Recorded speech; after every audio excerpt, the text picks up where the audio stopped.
Good morning, guys. Welcome back to the channel. In today's video, I want to go over something with y'all with the old 6.0 here. So, as y'all know, in the last video, we put a cold air intake on the truck. And now, you see I have the fuel mileage pulled up here. We'll go into that here in a second. So yesterday, we put 250 or so miles on this truck, right around in there, with our new cold air intake. So prior to installing the intake, what I wanted to go over with was fuel mileage. If y'all seen the title, so prior to installing the cold air intake, we looked at the meter on here and hand figured it. The meter was pretty accurate. But the truck got hand figured 15.73 miles per gallon, and then on the meter it said 15.7. So I guess you can call it pretty close there. So yesterday we went out, had to go do some stuff, and then just kind of drive around for a little bit. That's what we're doing today. And I haven't hand figured it, so I haven't filled the truck up yet. But our average for yesterday was 18.9, and that was with a combination of city driving and highway driving. Before we went into the city, we was doing 19.5 to 19.8 all day yesterday. And we got into Conway last night. It's dropping now because we're sitting here idling. But when we got into the city yesterday in Conway, of course, it did dip off a little bit, stop and go traffic. But I would say that's pretty good. And we're gonna let this thing sit here and warm up because it's a little chilly outside, 43. But I mean, like I said, that's pretty good. So this cold air intake, you can get them on eBay for, I think they're $85 or something like that. So, I mean, they have reusable filters. Now, I will probably replace the filter on this intake. That way, I know what brand of filter it is. It probably doesn't make any difference, but I'd like to get a more name brand filter. They'll know what brand the filter is. But they're cleanable filters. They're not disposable filters. Well, I guess they could be disposable, but you can clean them, re-oil them, all that kind of stuff. The factory filters for these trucks are $60, $65, $70, stuff like that. So, and that is a big savings in itself, to be able to just clean the filter, call it a day.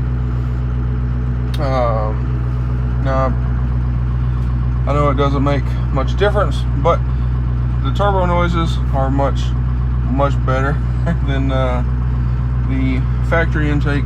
Now on this truck with the factory intake, someone did remove the front portion of the intake, and I kind of googled around and tried to figure out why. And from what I could find, people do that to get more turbo noise and make it easier to change filters, keep an eye on filters, all that kind of thing. But did have a little bit of turbo noise beforehand, but now you get a lot more spool and down spool and all that kind of stuff. So it's pretty nice with it. Now, since the truck's warming up, I'm not gonna go out there and pop the hood and make y'all listen to all that, but I will throw a picture up here on the screen of the intake.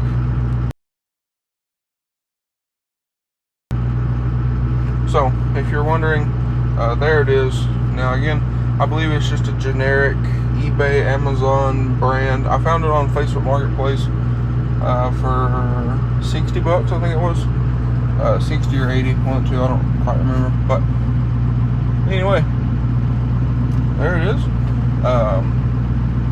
And again, like on the fuel mileage deal, again, yesterday before we got into town, we we were doing between 19.5 and 19.8. But anyway, like I was saying, if you figure that up, that's right at, or maybe a little above or below, give or take, right at 25% gain in fuel economy, which, I mean, for something like this is pretty good for just a simple cold air intake. Now again, my filter might have been, you know, pretty dirty and all this other kind of stuff. There's a bunch of different stuff that could lead into this, but on my experience, and I'm also not saying that if you install a cold air intake onto your truck, it's going to make any difference. But on this truck, as y'all could see, it did make quite the difference in fuel economy, and this truck picked back up some of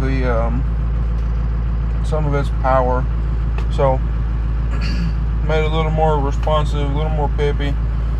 So all in all, I mean, I'm pretty happy with it, especially for just being a cheap, you know, whatever intake. Like I said, I'll probably try to get some sort of different filter to throw on that intake. And if y'all missed the video, the last video, go check that out. But we got this thing installed on here. Didn't fit quite the best, but I mean, what do you expect out of a cheap intake? So I guess with that being said, I'm gonna let the truck warm up here, and we're gonna get going today. But like I said, this is all, it varies from vehicle to vehicle and what kind of intake you get and all this other kind of stuff. I mean, on the white truck over there, we put a Can-Am cold air intake on that truck, but being it's lifted, it's got larger wheels, larger tires, bumpers, all this other kind of stuff, it didn't make a whole lot of difference in fuel mileage. The truck is more responsive. It seemed like it picked up just a little bit of power, but on diesel trucks they seem to respond more with simple bolt-on stuff. Now, also one thing, this truck is not tuned whatsoever, factory tune, and I know that because we put a new computer on it last year and took it and had it programmed, and it does have the factory program in it. You know, if you tune the truck, it might do better, it might do worse, depending on, I guess, probably who tunes your truck, and again, what kind of intake you have, and all this other kind of stuff. But one of the nice things for me anyway is to be able to clean this filter, same as the one on the white truck. You don't have to just replace the filter every time. You can clean it, you can oil it, and be right back going again. So I mean, I guess it's all kind of stuff you got to think about here and there. Does that really matter to you? Does the turbo noises really matter to you? I think it's pretty cool. But anyway, like I said, I'm gonna let this thing warm up some. Transmission's coming up, so we're about to head out, go do some stuff, probably just ride around for a bit, and kind of enjoy our new intake. And it's pretty nice outside today, so I figured instead of working on the 300 yet again, we did some work on it yesterday, but we're gonna have to do a bunch of realigning on that thing. So I figure we'll take a day or two off. We can't spray the car until a week and a half, 2 weeks from now, so we're just gonna let it be for the time being. But anyway, guys, that's my experience with the intake. Again, we're gonna go back out today. Now, since this thing has been sitting here idling, it done dropped 0.3, but it's not a big deal.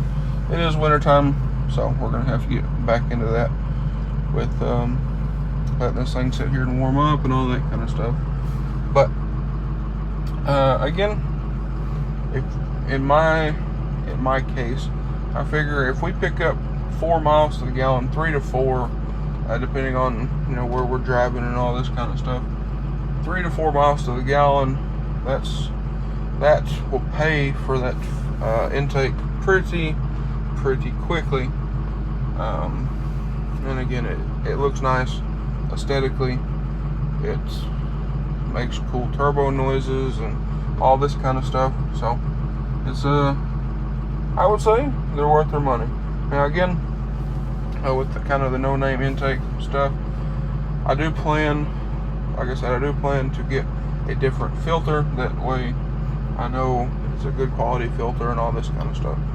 I can get I think I looked and I think I can get a K&N for, I think it's like $68 or something like that. So I'll probably get one of those ordered at some point in time. Throw that on here. Again, that way we know that we have a good quality filter in this thing, and we don't have to worry about sucking up dirt or anything like that. And also, that was one of the big factors to this, was, I don't think I have a picture, but the intake that was on this truck had a gap between the filter and the backing plate that the filter clamps onto. So, I mean, dirt could just go right through there, right across, right around the filter into the intake. We tried readjusting that when we took the truck and had the computer reprogrammed and had the FICM put on and everything, because FICM wasn't communicating and all that stuff. The truck was already there, so we just dropped the FICM off, let them put the FICM on it.